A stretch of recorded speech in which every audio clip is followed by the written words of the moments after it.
حضرت عائشہ صدیقہ طیبہ طاہرہ رضی اللہ تعالیٰ عنہ، آپ نے نبی پاک علیہ السلام کی بارگاہ میں عرض کی کہ یا رسول اللہ، یا حبیب اللہ، مجھے بتائیے کہ آسمان کی جو ستارے چمک رہے ہیں، کیا ان ستاروں کے برابر بھی کسی بندے کی نیکیاں ہیں؟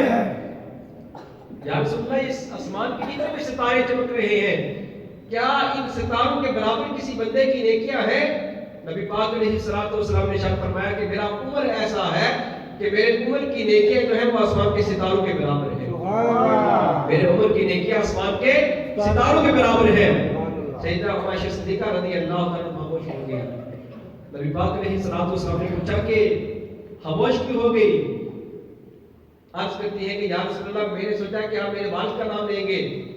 پھر نبی پاک علیہ السلام نے ارشاد فرمایا، عائشہ سن، میں نے کہا ہے کہ حضرت عمر فاروق کی جو نیکیاں ہیں وہ آسمان کے ستاروں کے برابر ہیں، لیکن اتنی نیکیاں ہونے کے باوجود تیرے باپ کی وہ غار والی نیکی ایک طرف، عمر فاروق کی ساری دنیا کی نیکی ایک طرف، عمر فاروق کی ساری زندگی کی نیکیاں ایک طرف، اور تیرے باپ کی وہ غار والی نیکی ایک طرف۔